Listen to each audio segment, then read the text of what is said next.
안녕하세요. 여헌입니다.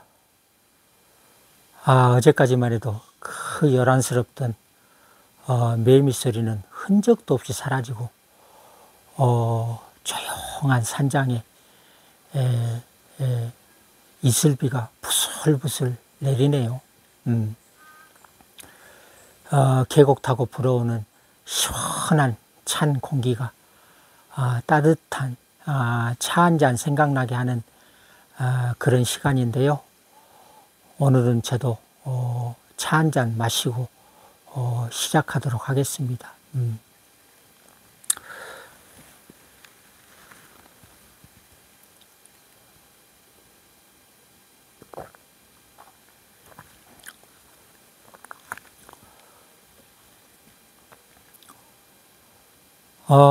오미자 차인데요.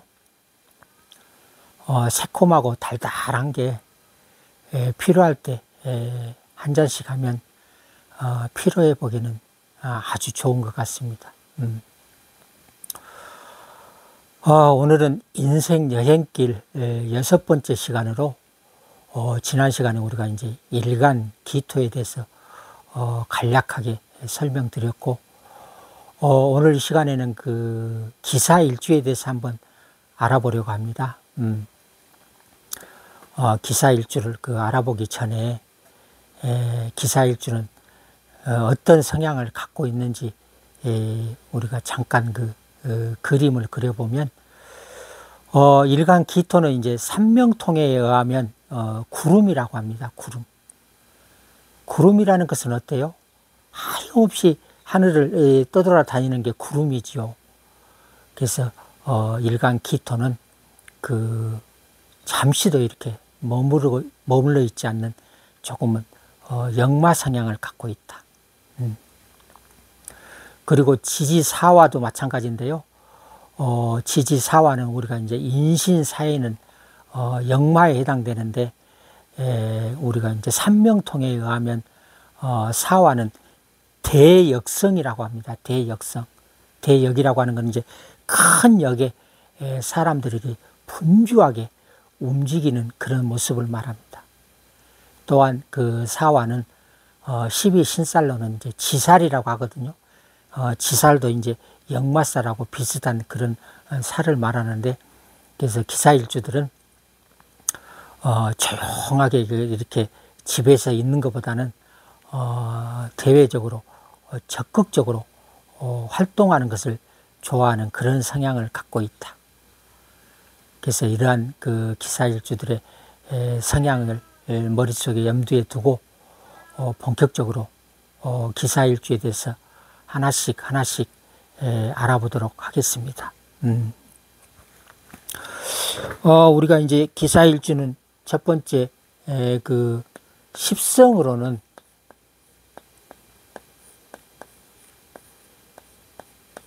정인에 해당됩니다. 정인. 정인이라고 하는 것은 일간을 생하고, 그래서 일간을 생하고 음양이 같으면 편인, 음양이 다르면 우리가 정인이라고 하는데요.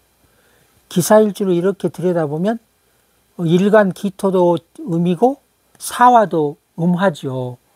그래서 같은 음길인데 왜 이거를 편인이라고 하지 않고 정인이라고 하느냐, 거기에 대해서 이제 궁금하게 생각하는 사람들이 아직도 있을 거라고 생각이 되는데요. 오늘 제가 그 부분에 대해서 자세하게 설명을 드리겠습니다. 우리가 이제 기사일주는 지장간에 보면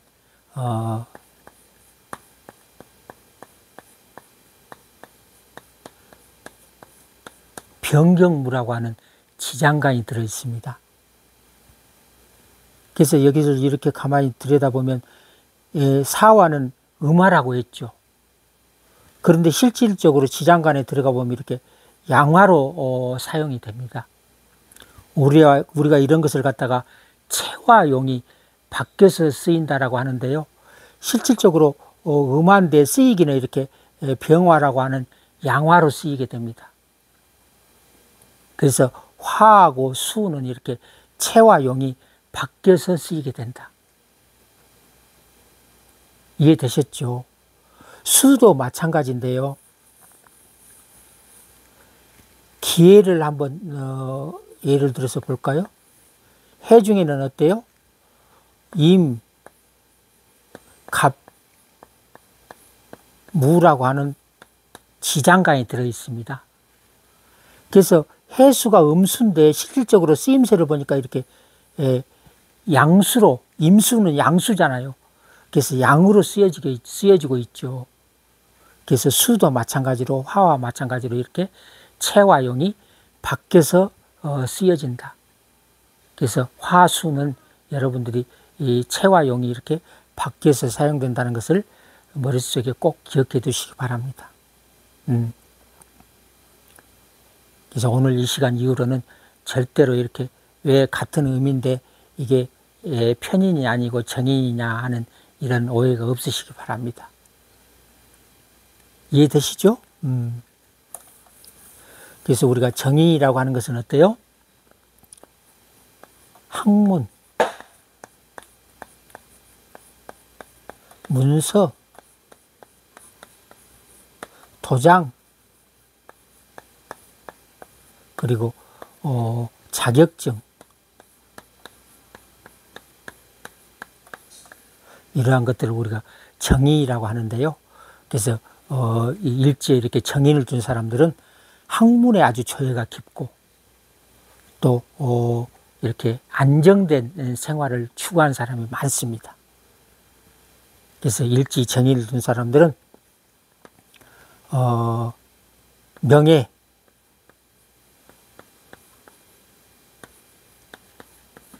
체면, 안정을 추구한다.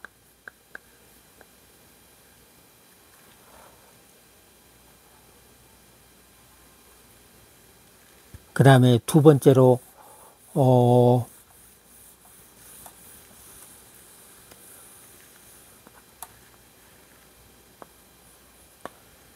정인이라고 하는 것은 육친으로는 모친에 해당되죠. 그래서 일지에 이렇게 정인을 둔 사람들은 어려서부터 이제 이렇게 부모의 사랑을 듬뿍 받고 자라는데요. 엄마, 아버지 중에서도 정인이라고 해서는 엄마에 해당되잖아요. 그래서 모친의 사랑을 더 많이 받고 성장을 한다. 그러다 보니까 남명의 경우에는 성인이 돼서도 그 엄마의 따뜻한 정을 못 잊어서 늘 엄마 품을 그리워하게 되는데 그것을 우리가 마마보이라고 하죠. 그래서 어렸을 때 그 받은 사랑을 잊지 못하고 커서도 엄마 품을 그리워하는 그런 마마보이 성향을 많이 띈 사람도 있다. 그래서 이렇게 어려서부터 엄마의 영향을 많이 받고 자라다 보면 상대적으로 또 아빠의 영향은 어때요? 보통 가정에 보면 어때요? 엄마들이 이렇게 주도권을 갖고 생활하다 보면은 아버지들은 조금 이렇게 소외되는 경우도 가끔 있죠. 그래서 이렇게 일지에 정인을 둔 사람들은 그 엄마의 영향을 많이 받다 보면 아버지하고는 조금 소원할 수도 있는데요. 그래서 기사일주들은 그 어려서부터 이제 아버지하고는 좀 떨어져 산다든가 또는 그 아버지를 일찍 여의는 그런 경우도 가끔 있다. 이렇게 이해하시면 될 것 같습니다. 그 다음에 세 번째, 우리가 일지라고 하는 것은 배우자 궁이라고 했죠. 그래서 보통은 일지의 남명의 경우에는 재성, 여명의 경우에는 관성이 자리하면 좋은데 이렇게 기사일주처럼 일지에 인성을 둔 사람들은 예를 들어서 이제 가정을 갖게 되면 이 배우자 자리에 시어머니가 자리를 하다 보면 시어머니의 이제 어떤 간섭이 좀 심해지겠죠. 그러다 보면 이렇게 기사일주처럼 일지에 인생을 둔 사람들은 고부의 갈등을 겪을 수도 있다. 즉 시어머니의 지나친 간섭으로 며느리하고 시어머니 사이에 갈등이 일어날 수도 있습니다. 또 아무래도 엄마하고 며느리 사이에 이렇게 엄마하고 그 와이프 사이에 이렇게 갈등이 있다 보면 부부 갈등이 또 이어질 수도 있겠죠. 그렇죠? 그래서 이렇게 이러한 것들이 오래 지속되다 보면 가정 파탄에 이르기도 합니다. 그래서 일단 출가하면 비록 일찍 이렇게 인생이 자리하다 할지라도 집안의 가장은 그래도 남편이잖아요. 남자들은 특히 일단 결혼을 하면 가정을 꾸리게 되면 엄마 편보다는 그래도 배우자 편에 서는 게 사랑하는데 훨씬 더 도움이 된다. 부모님들도 마찬가지입니다. 일단 출가를 하면요, 제일 좋은 방법은 두 부부가 행복하게 살 수 있도록 멀리서 가만히 지켜봐 주는 게 가장 좋은 방법이다. 옛날에 우리 부모 세대들은 어땠을까요? 이렇게 결혼을 하게 되면 이제 보통 이제 며느리들이 이 시어머니 밑에서 뭐 가사 일도 배우게 되고 또 아니면 뭐 요리도 좀 배우게 되고 집안의 내력도 좀 이제 좀 들어야 되고 그러다 보면 그게 이제 어떤 잔소리로 비칠 수도 있겠죠. 그래서 옛날에는 그 왜 뭐라고 그래요? 그거보다 그 시집살이라고 하나요? 그래서 옛날 우리 부모 세대는 그 시어머니 밑에서 시집살이를 아주 많이 하고 사는 경우도 많이 있었습니다. 그런데 요즘은 어떨까요? 요즘은 좀 세상이 이제 많이 달라졌죠. 일단 결혼을 하게 되면 어때요? 대체적으로 이제 배우자들이 그 뭐라고 그래요? 그 이제 그 밖에서 활동을 많이 하게 되죠. 즉 맞벌이 부부가 많다 보니까 시어머니하고 같이 생활할 수 있는 그런 시간이 별로 없잖아요. 그러다 보니까 오히려 이제 시어머니가 며느리가 아무래도 밖에 나가서 이제 고생하는 모습을 보면 아무래도 안타깝잖아요. 그래서 이제는 그 며느리가 시어머니 눈치를 보는 게 아니고 오히려 시어머니가 며느리 눈치를 봐야 되는 그런 세상이 되지 않았나 싶은데 여러분의 가정은 어떤가요? 제가 보기에는 그런 가정들도 이제 아주 흔히 볼 수 있는 것 같습니다. 또 더 나아가서 이렇게 여자들의 경우는 어때요?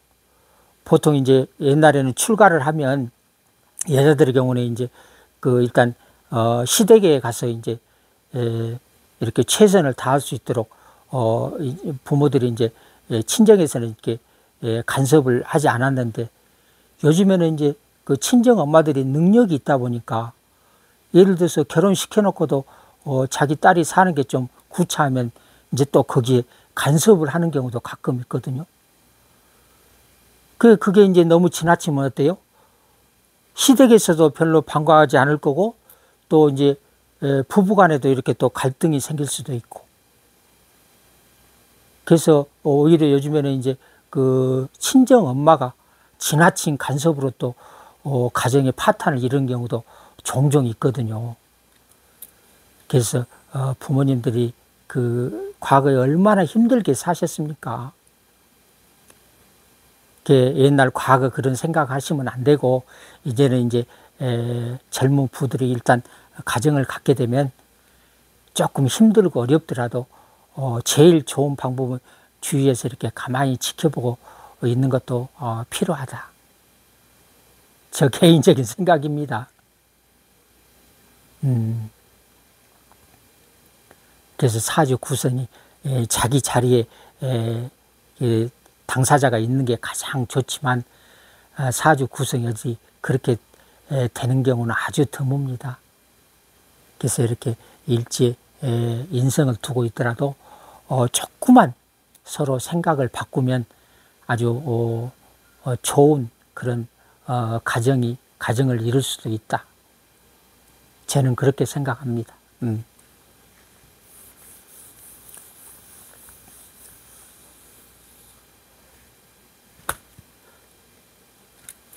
아직도 모기들이 많습니다. 네 번째, 이제 12운성으로, 기사일주는 우리가 이제 기토가 사화를 보면 우리가 이걸, 제왕이라고 합니다. 제왕.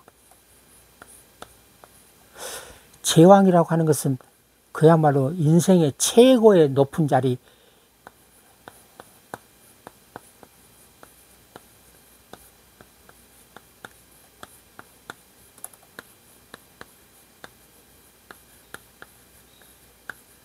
인생 최고 절정기라고 하거든요. 그야말로 회사에 입사해서 그 다음에 중역 회사의 관록을 쌓아가지고 마지막 단계의 최고 자리에 오를 수 있다는 건 대단한 능력자죠. 그래서 이렇게 지지에 제왕을 두고 있는 사람은 아주 훌륭한 사람들이 많습니다. 어때요? 뭐 이렇게 그야말로 말단의 세상에서 최고 경지에 이르기까지 많은 우여곡절이 있었을 텐데 그걸 다 극복하고 최고 자리에 오르면은 그 자부심이 대단하겠죠. 그래서 이렇게 일지 제왕을 둔 사람들은 의외로 자수성가하는 사람들이 또 많습니다. 아주 개인적으로 능력이 출중한 사람들이 아주 많다는 얘기겠죠. 그래서 이렇게 높은 자리까지 올라가다 보면 어때요? 아무래도 이제 조금은 자부심도 좀 뭐 강해지고 또 자기 이 주장이 강해질 수밖에 없겠죠. 그러다 보면 어때요? 부하 직원들하고는 또 마찰을 빚을 수도 있고 또 자기 중심이 너무 강하다 보면 아랫사람들 얘기를 좀 이렇게 무시하는 경우도 많이 생기다 보니까 어떻게 보면 이제 거만하게 비춰질 수도 있다. 또 우리 주위에서도 여러분 많이 보시겠지만 이렇게 사업에 성공한 사람들을 보면은 그동안 아주 행복하게 이렇게 잘 살던 사람들도 어떤 그 진짜 좀 부를 축적하고 좀 이렇게 높은 자리에 올라가면 가정에는 또 약간 소홀해질 수도 있겠죠. 그러다 보면 또 이제 부부 갈등으로 이렇게 이어지고 그래서 어쨌든 이렇게 일지에 제왕을 둔 사람들은 최고의 경지에 이른 만큼 그만큼 그 덕을 갖추는 것도 필요하지 않나 생각이 됩니다. 그래서 CEO의 최고의 덕목은 역시 겸손이 아닐까. 높은 자리에 올라가면 올라갈수록 개구리 올챙이 시절을 잊어버려서는 안 되겠죠. 그만큼 지위가 있는 만큼 진짜 그 사랑하고 어떤 배려하는 마음을 같이 갖춘다고 하면 그야말로 존경받는 인물이 되겠죠. 요즘이야 어때요? 뭐 그래도 최고의 자리까지 오르려면 정상적인 루트를 밟아서 좋은 그 대학 나와서 최고 자리까지 오른 사람들이 많죠. 그러다 보니까 의외로 그 능력자들이 아주 많습니다. 그래서 뭐 크게 걱정할 필요는 없지만 그래도 이렇게 일지 제왕을 둔 사람들은 우리 보기에 좀 거만하게 비칠 수도 있다는 사실을 항상 잊어버려서는 안 될 것 같습니다.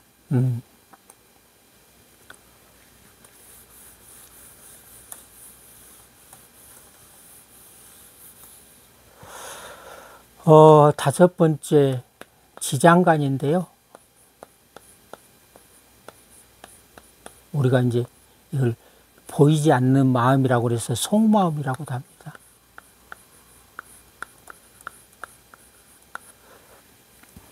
그래서 기토가 사화를 보면 지장간에 조금 전에 말씀드렸죠.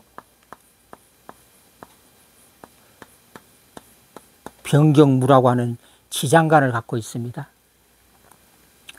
그래서 기토가 병화를 보면 우리가 기토가 사화를 보면 인성이라고 그랬죠. 그런데 실질적으로 내면을 들여다보니까 기토가 사화를 보면은 이거는 정인, 인성에 해당되죠. 그 다음에 기토가 경금을 보면 토생금, 상관, 식상의 마음도 갖고 있죠. 그 다음에 기토가 무토를 보면 겁재에 해당되죠. 그래서 비겁의 마음.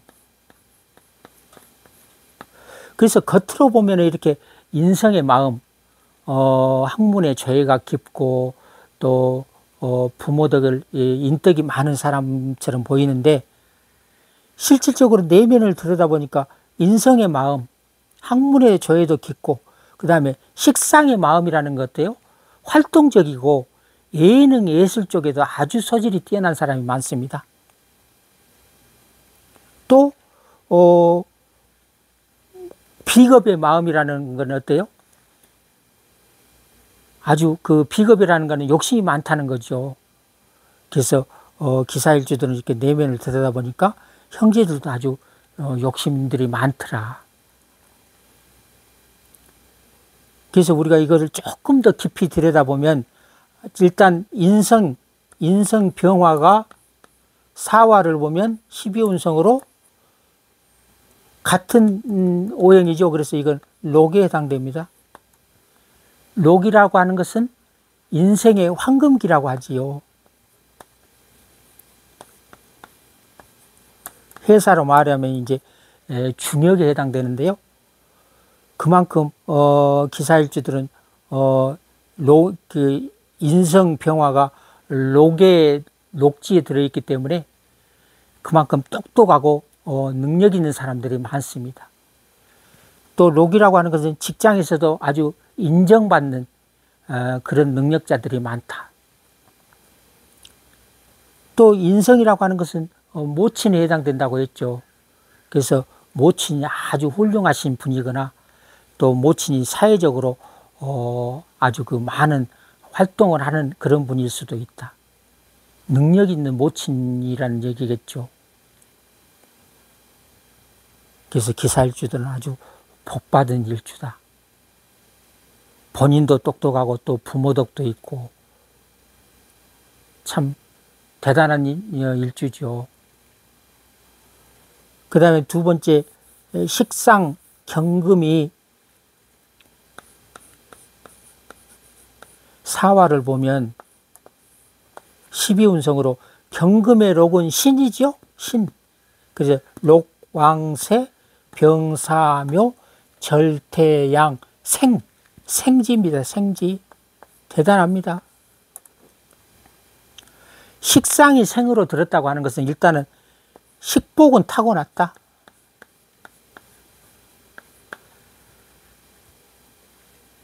그래서 기사일주들은 굶어 죽을 일은 절대 없습니다. 참 대단하죠? 그 다음에 두 번째 식상이 록으로 들어있다는 것, 생으로 들어있다는 것은 활동적이고 또 능력자들, 예능, 예술 쪽에도 아주 소질이 많다.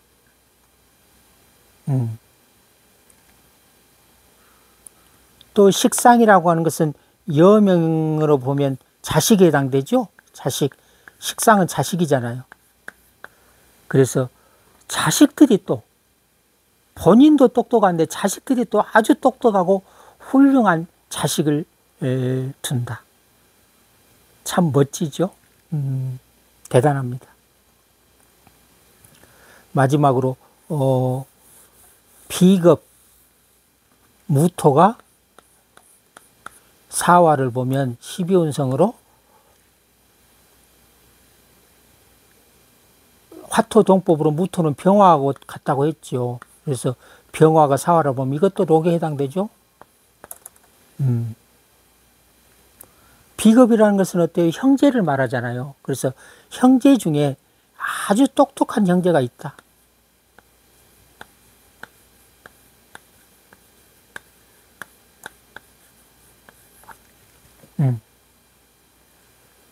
그래서 나도 똑똑하고 형제도 똑똑하고 참 대단한 집안이죠. 또 비겁이라는 건 욕심이 많다는 뜻도 되잖아요. 그래서 나도 욕심이 많은데 형제도 욕심이 많다는 얘기는 뭐 욕심 많은 거야 나쁠 건 없는데 문제는 이제 엄마가 대단히 능력자라고 했잖아요. 그래서 엄마가 많은 부를 축적해 놨는데 나중에 이제 자식들한테 물려줄 때가 되면 어떻게 해요? 서로 욕심이 많다 보면은 이제 재산 가지고 또 갈등이 있겠죠. 요즘에 그야말로 난리가 아닙니다. 재산 문제 때문에 다투는 경우가 아주 많지요. 형제고 뭐고 돈 앞에서는 아무 소용 없습니다. 만약에 여러분이 어느 정도 재산을 갖고 있다면요, 이제는 자식들에게는 꼭 필요한 만큼만 주고 나머지는 사회에 환원하는 것도 좋은 방법이 아닐까 저는 이렇게 생각합니다. 그래야 자식들도 행복하고 재산으로 인해서 이렇게 다툼도 없어지지 않을까.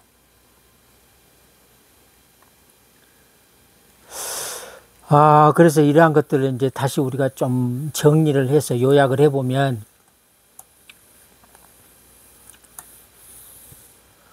여섯 번째, 기사일주의 특성. 첫 번째, 항상 분주하다고 했죠.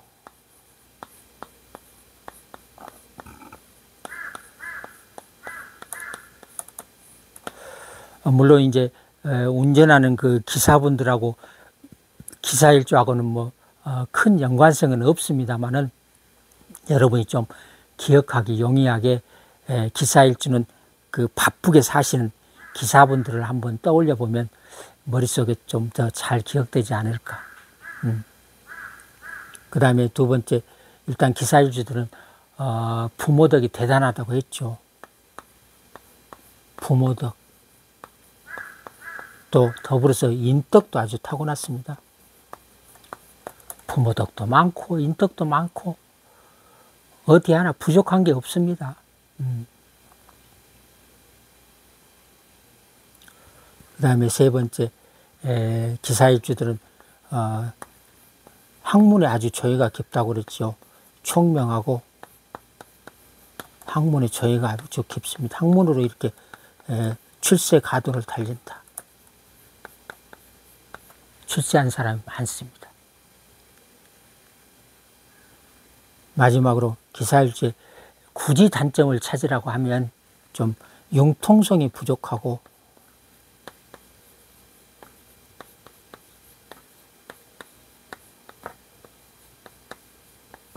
고부 갈등을 겪는 경우도 많이 있다.